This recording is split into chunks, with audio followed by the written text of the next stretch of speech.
저도 이제 40이 다가오고 있고 제 주변을 봐도 그렇고 40이 되기 전에 반드시 겪게 되는 일들이 있거든요. 그래서 이 영상을 보시는 우리 2030 부투스쿨의 구독자분들이 미리 조금 이거를 알고 계시면 좋겠고 미리 준비를 함으로써 더 나은 인생을 살아가실 수 있는 기회가 됐으면 좋겠습니다. 일단 첫 번째는 어쩌면 당연한 얘기인데 이 체력이 확실히 떨어집니다. 그러니까 특별히 더 무리를 한 게 아닌데 그냥 나는 20대 때 30대 때 살듯이 살고 있는데 그러니까 체력이 확실히 딸린다. 이거는 이제 거스를 수 없는 거죠. 이걸 어떻게 느끼냐면 과음을 하면 굉장히 힘들고 보통 이제 뭐 퇴근 후 주말에 사람을 만나실 텐데 그게 굉장히 귀찮다. 그 현업에서 정말 그 전쟁터 같은 현업에서 직장에서 시달리고 2030 때는 그거 하면서도 그냥 이제 술 한잔하고 뭐 어디 놀러 가면서 풀었다면 이제는 그냥 집에 있고 싶은 거죠. 이게 확실히 커요. 그러니까 뭐 센치한 얘기하고 싶은 게 아니라 이 40대가 정말 너무도 중요한 시기라고 생각을 하는데 한 개인이 거의 완성형에 있는 때 신체적으로도 그렇고 어떤 지식적으로도 경험적으로도 어떤 이런 삶의 노하우적인 측면에서도 그렇고 뭐 인간관계, 업무 역량 이런 게 다 종합적으로 우리 육각형이라고 하죠. 그게 가장 충만한 때가 40대라고 보거든요. 그래서 정말 40대는 본인의 본인의 분야에서 한번 이제 딱 피크를 찍어야 된다고 생각하는데 50대 이후에는 이제 사회적으로 좀 내려가잖아요. 너무도 중요한데 확실한 건 이 체력적으로는 2030 때에 비해 너무 떨어진다. 이거를 미리 좀 알고 계시면 좋을 것 같아요. 미리미리 좀 준비를 하고 또 이제 뭐 유산소도 하고 웨이트 그렇죠? 이거를 이제 좀 본격적으로 해나가야 된다. 뭐 어릴 때 뭐 바디 프로필 찍고 PT 받아요 그런 느낌의 운동이 아니라 정말 내 체력을 제대로 관리해 나가야 된다. 그 말씀을 드리고요. 그 다음 두 번째, 친구에 대한 얘기를 드립니다. 40이 다가오면 친구가 점점 사라집니다. 여기서의 말하는 친구는 이제 오래전에 초등학교, 중학교, 고등학교 또는 뭐 동네 친구 그런 친구들이 있죠. 친구들과 점점 멀어지실 거예요. 왜 그러냐면 일단 1번은 아무래도 이제 결혼하는 친구들이 많이 생겨나기 때문에 40 정도 다가오면 절반 이상이 결혼을 하죠 지금. 그러니까 기혼과 미혼의 삶이 완전 다릅니다. 딱 그 30대 중반 넘어가면서부터 뭐 여자 같은 경우에는 30대 초반 넘어가면서부터 결혼하기 시작하면 거기서 가정 챙기고 애 키우기에도 바빠요. 기혼자와 미혼자가 만나서 할 얘기도 없고 아까 말씀드렸죠. 1번 체력이 떨어지는데 친구가 만나서 뭔가 좋고 이래야 되는데 옛날 같은 그런 감흥이 잘 안 생긴다. 두 번째는요 격차예요. 격차. 이거 되게 서글픈 얘기인데 자 우리가 어렸을 때 뭐 20살 때는 야 걔 뭐 대학 어디 갔대 뭐 이런 아우 걔 잘 갔네 그죠?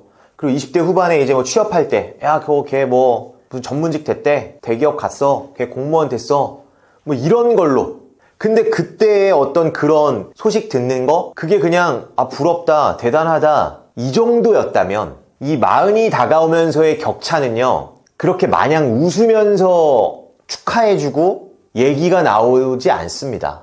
이제 그걸 느끼는 거예요.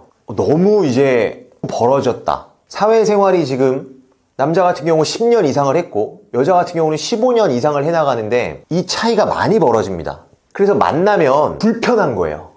어쩌면 불편을 넘어서 자괴감까지도 온달까? 그러면서 점점 이제 친구 사이가 멀어지고 친구와 크게 한번 이별을 하게 된달까요? 그래서 내가 사회활동을 열심히 하면 지인은 굉장히 많아지거든요. 지인은 늘어가는데 친구와는 불편하다.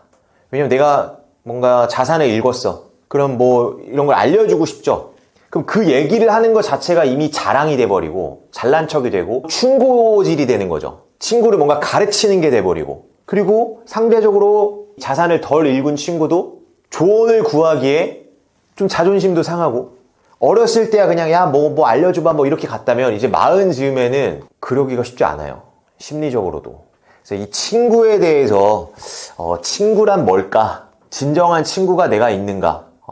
또 이제 극단적으로 가면 뭐 친구 필요 없다. 뭐 남는 거 가족뿐이다. 뭐 이런 좀 센치한 생각도 들면서 진지하게 한번 고민을 하는 때가 옵니다. 자, 그 다음에 3번. 그것과의 연장선인데 이 본격적인 자산 증식 게임으로 들어가요. 이게 무슨 말이냐. 이제 대학도 끝났고요.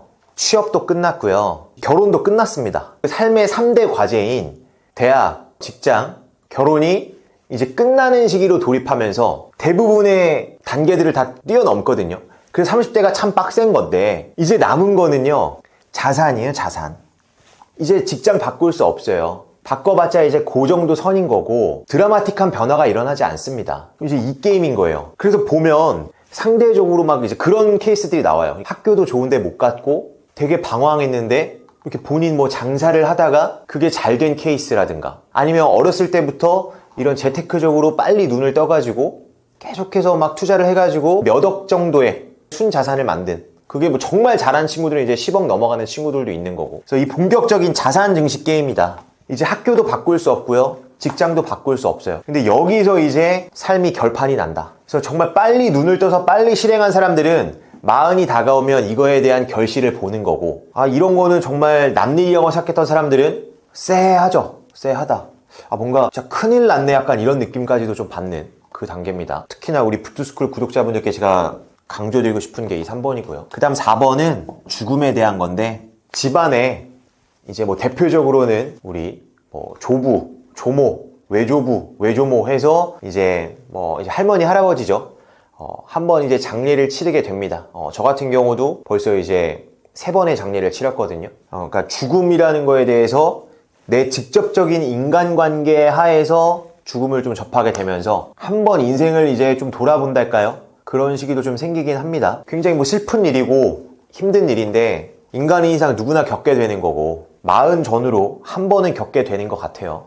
자, 그 상태에서 우리 2030 구독자분들께 몇 가지 말씀을 드리면서 마무리를 하고 싶은데요. 2030일 때 얘기입니다. 첫 번째, 부모로부터 완벽히 독립을 하세요. 완벽한 독립이라는 건 1번 경제적으로, 2번 물리적으로, 3번 정신적으로. 그래서 저는 40이 되기 전에 2030 분들께 일단 부모님 집에서 나오세요. 그러니까 아예 완전 어릴 때, 뭐 20대, 30대 초반까지도 이제 막 돈 모으고 할 때니까 그때는 모르겠는데, 이제 어느 정도 시기가 지나면 부모님과 좀 떨어져야 된다. 인정하고 싶지 않지만 부모의 그 어떤 삶의 관습, 문화, 어떤 돈에 대한 사고방식, 인생을 대하는 태도, 그거를 알게 모르게 어떻게 보면 전염되는 거죠. 그거를 받으면서 자라게 되는데 부모로부터 그걸 한번 끊어내라. 경제적으로 말할 것도 없고요. 물리적으로, 그리고 이제 정신적으로도 마찬가지입니다. 경제적, 물리적으로는 독립했는데 정신적으로는 또 독립 안 된 분들도 있거든요. 그래서 이 3가지 측면에서 완전히 부모로부터 독립을 해서 본인의 인생을 좀 개척을 해나가시면 좋겠고, 부모를 뭐 원망할 것도 없고요. 혹시나 원망하고 계신 분들이 있다면 그냥 부모는 부모의 삶이고 나는 또 나의 인생을 개척해 나간다. 그 다음 2번째, 여기서 나오는 얘기인데, 태어난 곳을 한 번은 떠나자. 지방에서 태어나셨던 분들이거나 어디든 태어난 곳에서 한 번은 나가셨으면 좋겠습니다. 그 예전에 예수님이 그랬나요? 아마 이런 비슷한 말을 하셨던 것 같은데, 뭐 저는 종교는 없고 한번 떠나야 됩니다. 그럼 보이는 게 다르고요. 지난 나의 인생이 한번 이렇게 관찰자적 입장에서 보이면서 본인을 조금 객관화시키고 기존에 한번 그런 것들을 좀 끊어내는 시간이 또 필요하다. 뭐 자수성가 한다는 거는 본인이 스스로 일어나야 되는 거잖아요. 나는 열심히 뭐 재테크 책 보고 노력한다고 해도 계속 거기에 갇혀 있으면 이 삶을 바꾼다는 거, 이게 자기 혁명인데 그게 정말 힘든 거거든요. 그래서 한 번은 진짜 아예 아무도 없는 곳, 나를 모르는 정말 새로운 곳, 내가 어렸을 때부터 막연히 꿈꾸던 곳, 거기를 한번 가서 살아보는 게 좋습니다. 그게 뭐 강남 바닥이면, 내가 여기 뭐 반지하든 오피스텔을 살더라도 한번 나와보면 또 만만치 않겠지만 좀 이 태어난 곳을 떠나자는 거, 그러면 확실히 보이는 게 다르실 거다. 그 다음 3번, 부동산을 가져봐라. 언제요? 40 전에 부동산을 가져봐라. 내 이름으로 등기를 한번 쳐보셔야 돼요. 작은 것도 괜찮습니다. 제가 자주 드리는 얘기인데 정말 삶을 바라보는 시야가 완전히 바뀝니다. 이 한 건의 투자에서 치명적 실수만 없으면 돼요. 뭐 사기를 당한다든가 진짜 이상한 걸 사서 팔리지 않는다거나 그런 실수만 없으면 결국 시간을 먹고 자라는 자산이기 때문에 하루라도 빨리, 이왕이면 40 전에 내 부동산을 가져보세요. 이미 갖게 된 분들이라면 그것까지 말씀드릴게요. 절대 사라지지 마세요. 그 시장에 있어야 기회를 잡을 수가 있습니다. 평소에 관심도 없고 한 사람이 다시 한번 상승장이 왔을 때 그걸 잡을 수 있나요? 절대 못 잡습니다. 또 뒷북치는 거예요. 계속해서 시장에서 살아남아 계세요. 그러다 보면 한 번에 큰 장이 와요. 그 파도를 잘 올라타면 인생은 바뀌는 거예요. 이왕이면 그때 내 물건이 많아야 되는 거고, 한 개보다는. 그때까지 어떻게 버티고 내 안목을 키우고 안 사라지고 자본적인 체력을 비축하면서 가냐 게임이거든요. 한 번의 장이 온다. 그거 만나면 되는 거예요. 헤엄을 친다고 상상을 해보세요. 그걸 하고 있으면 큰 파도가 한 번 옵니다. 그때 쭉 가는 거예요. 이거를 꼭 말씀을 드립니다. 그게 결국 아까 말씀드렸던 이 3번 본격적 자산 증식 게임에서의 격차, 이 친구와의 관련된 거죠. 이거 되게 딥하게 얘기하면 되게 서럽고 불편한 얘기인데 제가 일부러 그냥 드라이하게 말씀드린 거거든요. 아무튼 요 3개를 말씀드리고요. 자, 시간이 생각보다 빨리 흐릅니다. 올해도 벌써 연말을 향해 가고 있는데 다들 남은 연말까지 다 같이 멋지게 보내보시면 좋겠습니다. 파이팅! 결혼 언제까지 미뤄도 될까? 참고로 저는 결혼 전문가는 아니에요. 우리 부투스쿨 멤버분들이 한 번뿐인 인생을 전략적으로 현명하게 사셨으면 하는 마음에서 오늘 한번 같이 얘기를 나눠보도록 하겠습니다. 자, 결혼 언제까지 미뤄도 될까요? 처음으로 돌아가 보자는 거예요. 결혼을 언제 해야 되죠? 지금 결혼 평균 연령 2022년 기준 남자는 33.72세, 여자는 31.26세 때 결혼을 한다. 만이라고 쳐도 여기서 플러스 1살 정도입니다. 그럼 남자 같은 경우는 이제 34점, 여자 같은 경우는 이제 32점 이런 식으로 될 텐데 우리가 그 생각을 해보자는 거예요. 왜 이때 결혼할까요?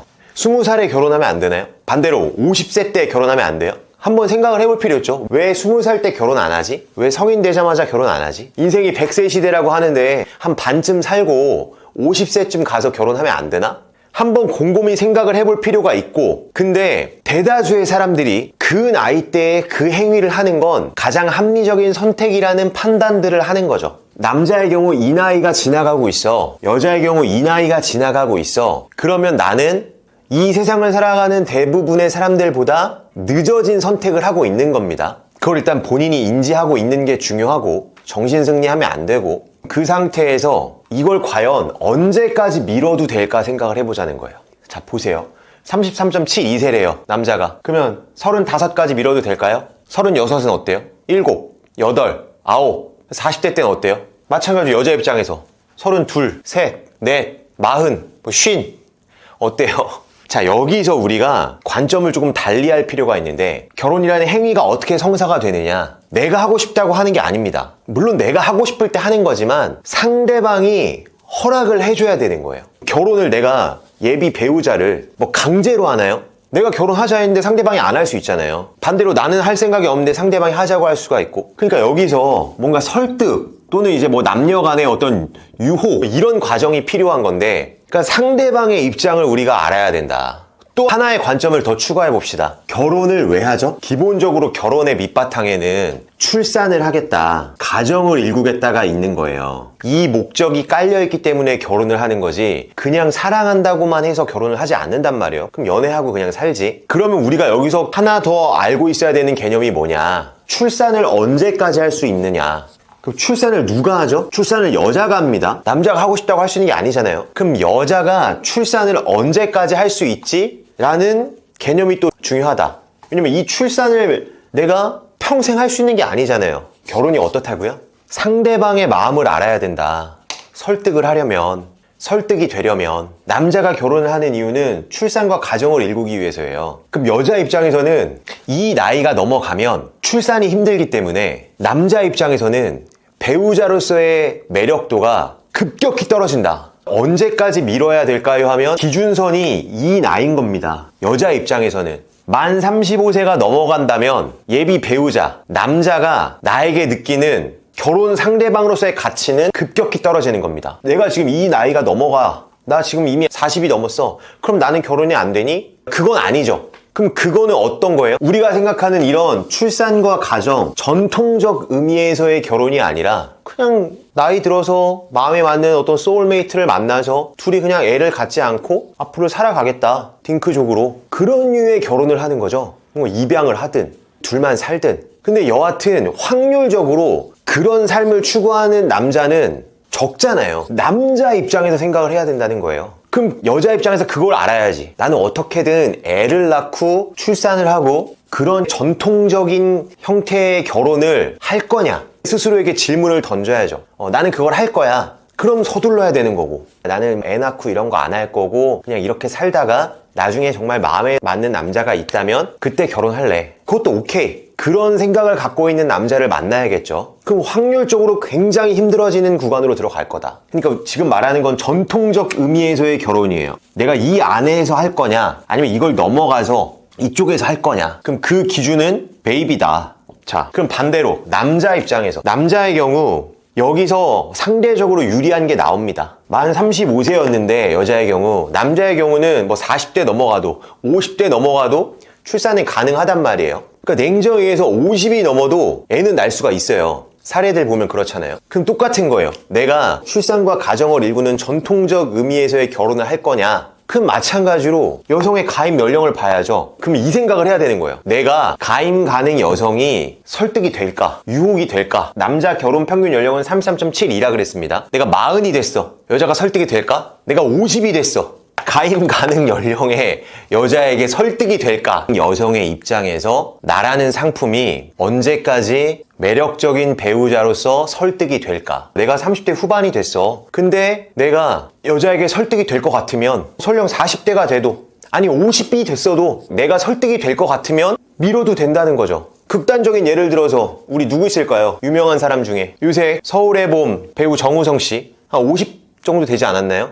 그럼 내가 배우 정우성이야. 그럼 50이 돼도 가능하겠죠. 뭐가? 설득이, 유혹이. 근데 내가 그게 안 돼. 그럼 정신 차려야 되죠. 답이 나온 겁니다. 결혼을 언제까지 미뤄도 될까? 여자 입장에서 이 결혼이 전통적 의미에서의 결혼, 출산을 해서 가정을 일구겠다. 그런 의미에서의 결혼이라면 여자의 경우는 어떻게든 가임 연령 이내에 승부를 봐야 된다. 남자라면 조금은 더 유리한 면이 있지만 어떻게 보면 훨씬 더 유리한 면이 있죠. 그거를 정말 국제 결혼까지 범위를 넓힌다면 사실 훨씬 더 유리한 면이 있기는 합니다. 그럼 그 상태에서 내가 설득이 되겠느냐? 이걸 인지해야 된다. 그 상태에서 이거는 미루는 거고, 결혼을 언제 해야 할까의 관점에서 이거를 투자라고 보면, 하나의 계약이라고 보면 언제 해야 돼요, 결혼은? 나의 가치가 가장 높을 때 해야 됩니다. 투자로 치면 내가 제일 비쌀 때 팔아야 된다는 거예요. 지금 사랑을 배제하고 말씀을 드리는 겁니다. 우리는 재테크를 얘기하는 채널이니까. 그럼 나의 가치가 언제 가장 높을까? 그건 나만이 알고 있겠죠. 근데 이 포인트가 있다는 거예요. 정해진 평균 연령대가 있다. 남들이 다 하는 결혼의 시기가 있다. 근데 내가 그 시기가 지나고 있어. 결혼 정년기라는 게 엄연히 존재하는데 그 시기가 지나고 있어. 그러면 그때 어떻게 해야 돼요? 1번, 나의 외모가 급격히 좋아지지 않는 한. 2번, 내가 큰 시험을 준비하고 있어. 오디션 같은 걸 준비하고 있어. 내가 고시생인데 이거를 내가 몇 년 안에 승부를 볼 거야. 내가 지금은 백수인데 내가 그냥 일반 직장인인데 갑자기 전문직이 됐어? 고위 공무원이 됐어? 달라지죠. 나의 가치가. 3번, 내가 사업에 도전하고 있어. 아니면 투자를 하고 있어. 단순히 무슨 분산 투자, 인플레 방어하려고 하는 투자가 아니라 내가 정말 인생의 승부를 보는 투자를 할 거다. 그런 게 아닌 이상, 이런 것들을 하고 있지 않은 이상 그냥 관성대로 계속 살고 있다면, 월급 받고 퇴근하고 이렇게 살고 있다면 내 가치는 떨어지는 거예요. 이 나이가 지나고 있다면. 아, 뭐 언니는 예뻐서 괜찮아요. 형은 어려 보여서 괜찮아요. 그런 말에 속지 마시라. 그럼 다시 처음으로 돌아와서 나는 전통적 의미에서의 그런 결혼은 안 할 거야. 그러니까 쉽게 표현해서 나 애 낳고 그런 결혼 안 할 거야. 그런 거라고 하면 사실 이거 다 무시해도 됩니다. 그건 정답은 없다고 생각합니다. 근데 내 본인의 솔직한 마음은 알고 있을 거예요. 내가 진짜 원하는 게 뭔지. 그럼 그거에 맞춰서 살면 되는 거고, 앞으로 굉장히 다양한 삶의 형태가 나타날 거고요. 지금 출산율이 박살이 나고 있는데 0.7, 0.6 뭐 이렇게 가죠. 정부에서도 많은 대책을 금융적으로, 제도적으로 만들고 있지만 쉽게 회복되진 않을 겁니다. 그래서 되게 다양한 삶의 형태가 나타날 거다. 그 과도기적인 단계라고 봅니다. 그래서 아마 우리나라 기준으로 국민의 절반은 결혼해서 애 낳고 이런 삶을 살 거고요. 절반 정도는 그냥 애 안 낳고 40대, 50대로 접어들면서 그냥 그렇게 또 싱글들끼리 어울리는 그 장이 또 만들어질 거예요. 그럼 그걸 우리가 이제 인지하고 있으면 되고, 삶의 형태의 정답은 없으니까요. 그래서 제가 말씀드리고 싶은 거는, 저는 우리 부투스쿨 멤버분들이 한 번뿐인 인생이잖아요. 한 번뿐인 인생. 인생을 조금은 현명하게 또 전략적으로 좀 사셨으면 좋겠습니다. 어떠한 삶을 택하던 나 자신을 잘 돌보면서, 그리고 동시에 또 돈에 대한 거, 투자에 대한 거, 이거에 굉장히 능통해져야 됩니다. 그것만은 불변이다. 결혼을 할지 말지는 본인의 선택이지만 직업이 계속해서 바뀌는 삶을 살게 될 것이고, 애를 낳든 안 낳든, 전통적 의미에서의 결혼을 하든 안 하든 삶의 형태는 앞으로 다양해질 것이다. 그리고 대한민국이 단일 민족이라고 하지만 국가 간의, 민족 간의 교류도 굉장히 뒤섞이는 삶을 우리가 앞으로 살아가게 될 것이다. 그럼 결국 필요한 건 내 주관이죠. 내 주관. 그동안은 우리나라 사람들이 워낙 이 좁은 땅덩어리에 다 모여 살다 보니까 나 하는 걸 제도하고 다 이렇게 쫓아가는 삶을 살았지만 앞으로 굉장히 다양한 게 펼쳐질 겁니다. 그런 세상 속에서 인생의 정답은 없는 거고, 근데 내 인생의 정답은 있는 거죠. 그래서 내가 진짜 뭘 원하는지 계속해서 본인과 조금 대화를 하는 시간을 수시로 자주 가지시면서 현명하게 전략적으로 인생을 살아가셨으면 좋겠습니다. 파이팅!